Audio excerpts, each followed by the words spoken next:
بسم اللہ الرحمن الرحیم۔ ایک ایسا مسئلہ جو روزانہ کے روزانہ ہمیں پیش آتا ہے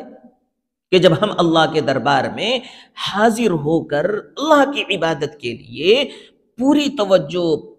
پورے دھیان کے ساتھ نیت باندھ کر کے کھڑے ہو جاتے ہیں، تو ٹھیک بیچ نماز ہی میں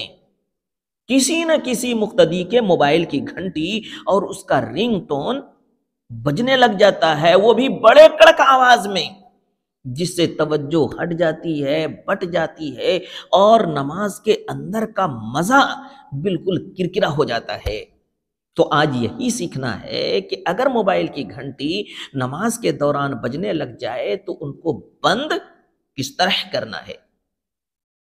تو اس کا آسان سا جواب فتاوی دارالعلوم اور فتاوی بالنوری میں بڑے تفصیل کے ساتھ دیا گیا ہے، جس کا خلاصہ میں بیان کر رہا ہوں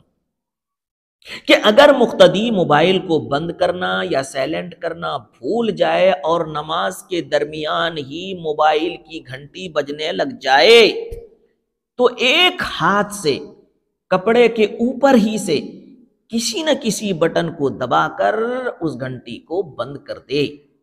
یا جیب کے اندر ہاتھ ڈال کر جیب کے اندر ہی کسی نہ کسی بٹن کو دبا کر اس کے گھنٹی کو بند کر دے، موبائل کو بند کر دے، تو اس صورت میں نہ اس کی نماز فاسد ہوگی، نہ ختم ہوگی، نہ اس کے نماز میں کراہت لازم آئے گی۔ یہ تو ایک طریقہ ہوا۔ دوسرا طریقہ، ایک ہاتھ کو جیب کے اندر ڈالتا ہے، پھر مختصر وقت میں موبائل کو وہاں سے نکال کر اس کے بٹن کو دیکھ کر پھر دبا کر موبائل کو بند کر کے جھٹ سے اندر رکھ لیتا ہے، تو اس صورت میں اس کی نماز تو فاسد نہیں ہوگی، لیکن اس کی نماز میں کراہت لازم آئے گی۔ تیسرا طریقہ یہ ہے کہ ایک ہاتھ سے جیب سے موبائل کو نکالا، پھر اسے دونوں ہاتھوں سے پکڑا، اسکرین دیکھا، یا ایک ہاتھ سے اس انداز سے پکڑا کہ دور سے دیکھنے والے کو یہ یقین ہو گیا کہ یہ نماز کے اندر نہیں ہے، تو اس کی نماز فاسد ہو جائے گی، وہ پھر سے نماز پڑھے گا، کیونکہ اس نے عمل کثیر کا ارتکاب کیا ہے، اور عمل کثیر کے ارتکاب کرنے سے نماز فاسد ہو جاتی ہے۔ فتاوی شامی کے اندر عمل کثیر کی صحیح تعریف یہ لکھی گئی ہے، الناظر من بعید فی فاعلہ انہ لیس فیہا، کہ دور سے دیکھنے والے کو یہ یقین ہو جائے کہ یہ کام کرنے والا نماز میں نہیں ہے، اور موبائل پکڑنے والا اس انداز سے ہی موبائل وہ پکڑے ہوا ہے، چاہے دونوں ہاتھوں سے یا ایک ہاتھ سے، کہ دور سے دیکھنے والا یہ سمجھ رہا ہے کہ یہ نماز کے اندر نہیں ہے، تو اس صورت میں اس کی نماز ختم ہو گئی، وہ پھر سے نماز پڑھے گا۔ چوتھا طریقہ کہ موبائل کی گھنٹی بار بار بج رہی ہے، جس سے نمازیوں کو زحمت اور تکلیف ہو رہی ہے، اور خود کو بھی کوفت اور الجھن ہو رہی ہے کہ میں کس جھنجٹ میں پڑ گیا ہوں، اور نماز توڑے بغیر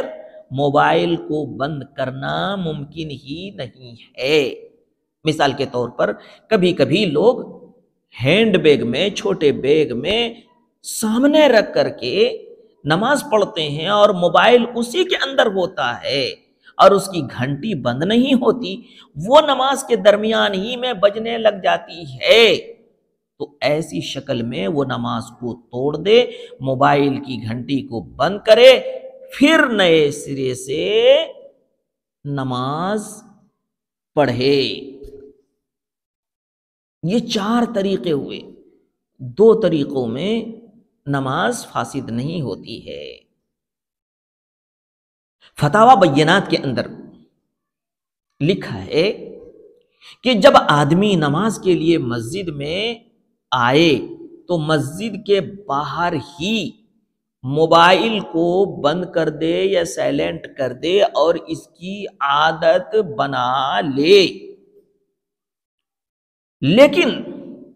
اگر موبائل کی گھنٹی بند کرنا بھول جائے اور نماز کے درمیان ہی وہ گھنٹی بجنے لگ جائے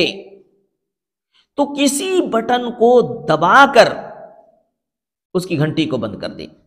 اگر موبائل داہنے جیب میں ہے تو دائیں ہاتھ سے بند کرے، اگر بائیں جیب میں ہے تو بائیں ہاتھ سے بند کرے۔ اس طرح کرنے سے نہ تو عمل کثیر لازم آتا ہے اور نہ اس کی نماز فاسد ہوتی ہے۔ ہاں اگر موبائل کو جیب کے اندر سے باہر نکالا، اسے ڈھنگ سے دیکھا، یا بار بار گھنٹی بجنے لگی اور وہ بار بار بند کرتا رہا، اگر ایک رکن میں 3 دفعہ یہ عمل دہرایا گیا، یہ عمل اس نے 3 دفعہ کیا ہے، تو بعض فقہا کے نزدیک یہ عمل کثیر میں داخل ہو جائے گا، اس کی نماز ختم ہو جائے گی، اس کی نماز فاسد ہو جائے گی۔ میں اپنا ایک واقعہ بیان کرتا ہوں۔ ایک مرتبہ ٹھنڈی کے زمانے میں فجر کی نماز میں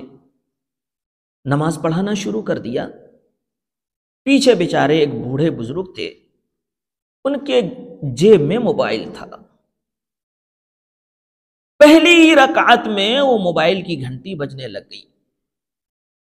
اس نے بٹن کو دبایا، وہ بند ہونے کے بجائے اس کا اسپیکر آن ہو گیا، ادھر الحمدللہ زور سے چل رہا ہے، ادھر اس کا ہیلو ہیلو زور سے چل رہا ہے۔ ہیلو کے بعد پھر وہ بولنے لگا اس میں کہ کیوں بات نہیں کرتے ہیں، کیوں چپ ہیں، اور یہ دونوں رکعت میں اس طرح سے رہ گیا۔ تمام نمازیوں کی نماز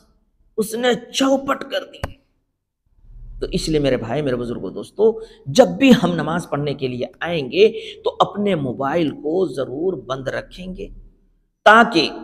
مسجد کا احترام باقی رہے، مسجد کے مقتدیوں کی نماز خراب نہ ہو، خود کی نماز میں بھی کوئی خرابی پیدا نہ ہو۔ اللہ تعالی ہم سب کو مسائل سیکھ کر